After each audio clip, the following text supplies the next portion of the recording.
বৃহস্পতিবার অর্থাৎ ২৫শে জানুয়ারি একগুচ্ছ প্রকল্প নিয়ে উত্তর ত্রিপুরা সফরে আসেন পূর্ব ত্রিপুরা সংরক্ষিত আসনের সাংসদ রেবতী ত্রিপুরা। মূলত বৃহস্পতিবারে বাগবাসা বিধানসভা কেন্দ্রের কয়েকটি প্রকল্প রূপায়ণে রেবতী ত্রিপুরার হাত ধরে বাস্তবায়নের কাজ শুরু হয়। বাগবাসা বিধানসভা কেন্দ্রের বিধায়ক যাদবলাল দেবনাথকে সাথে নিয়ে প্রথমেই মিশনটিলা গঙ্গানগর বাজারে একটি যাত্রী শেড বিধায়ক তহবিল থেকে যে হতে যাচ্ছে তার শিলান্যাস করেন সাংসদ রেবতী ত্রিপুরা।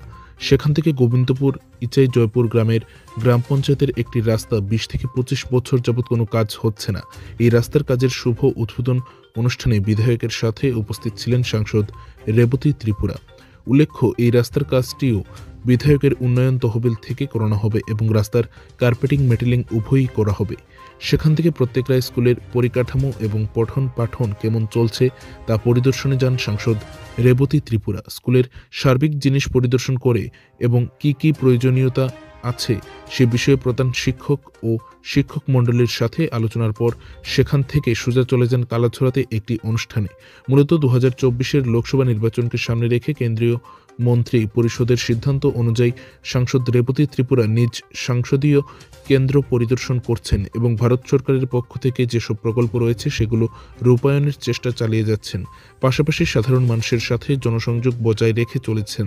প্রধানমন্ত্রী নরেন্দ্র মোদীর প্রতি সংসদকে জনসংযোগ আরও গভীর করতে যে নির্দেশ দিয়েছেন তা বাস্তবায়নের ক্ষেত্রে সংসদের যা যা করণীয় তা করে চলেছেন বলে জানা গেছে। আজকে পুরো দিনটায় আমি বাগবাসা কেন্দ্রে আছি। আমার মাননীয় বিধায়ক সাহেব অনেক প্রোগ্রাম রেখেছেন আমাদের জন্য। আমরা এর আগেও ওনার উন্নয়ন তহবিল থেকে আমরা বাজারের নাম বলে গেলাম, আমরা মিশনটিলা বাজারে একটা যাত্রী সেদের আমরা ভিত্তি প্রস্তর স্থাপন, তারপরে আরেকটা জায়গায় আমরা সেখানে নতুন রাস্তার যে কাজের সূচনা আমরা করেছি। এখন কালাছড়া আমাদের দ্বাদশ শ্রেণী বিদ্যালয় এই স্কুলে আছি। আজকে এখানে অ্যানুয়াল স্কুলস একটা হচ্ছে, আরেকটা হচ্ছে আমাদের ন্যাশনাল ভোটার্স ডে। দুইটাই আমরা এখানে সেলিব্রেট করলাম। আমাদের মাননীয় প্রিন্সিপাল আছেন এখানে, উত্তম বিশ্বাস মহোদয়। তো সুন্দরভাবে আয়োজন করা হয়েছে। বাচ্চাদের উৎসাহ, যে উদ্দীপনা, আমরা অবাক হয়ে গেলাম দেখে। এবং এই বিদ্যালয় মানে বিগত কয়েক বছরে যেভাবে বিভিন্ন ক্ষেত্রে সুনাম অর্জন করেছে, বোর্ডের রেজাল্টে হোক, স্ট্যান্ড করা, এখান থেকে মেয়েরা ন্যাশনাল লেভেলে বিভিন্ন ইভেন্টে খেলতে যাওয়া, ক্রিকেট হোক, জিমন্যাস্টিক হোক, তারপরে সায়েন্স যে ফেয়ার হয় জেলা বিভিন্ন ইয়েতে যেভাবে সুনাম অর্জন করছে, পুরস্কার তারা জিতছে, এটা সত্যি অভাবনীয়। এবং পিএমসি আমাদের যে ইউজরাই এই স্কুলটা ভালো ফান্ড পাচ্ছে, নতুন বিল্ডিং কনস্ট্রাকশন হচ্ছে। কিছু সমস্যা আছে, এটা আমাদের নজরে উনি এনেছেন আমাদের প্রিন্সিপাল মহোদয়। এবং মাঠের সংস্কারের জন্য যেটা দাবি, আমাদের মাননীয় বিধায়ক সাহেব তাৎক্ষণিক ব্যবস্থা করে দিলেন, এটাও হয়ে যাচ্ছে। আর মিড ডে মিলের কিছু সমস্যা এরকম, সেটাও আমরা দেখে নিয়েছি। তো এই বিদ্যালয়ে শ্রীবৃদ্ধি আগামী দিনে আরও যাতে হয় সেই কামনা আমরা করছি। ভালো প্রশ্ন। আজকে পুরো ভারতবর্ষে আমরা এই ডেটা পালন করছি, ভোটার্স ডে।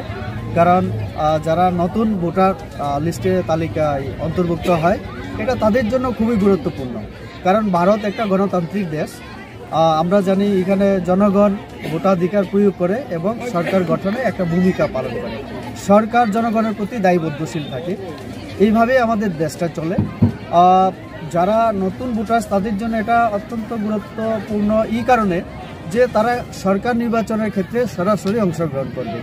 এখানে আমরা শপথ নিয়েছি যে কোনো জাতি, ধর্ম ইত্যাদির কোনো বা কারোর প্রেসারে সে ভোট দান করবে না। এটা একটা উৎসবের মেজাজে আমরা ভোট দান করি এবং সে এটাকে তার অধিকার হিসেবে প্রয়োগ করবে সরকার গঠনের ক্ষেত্রে।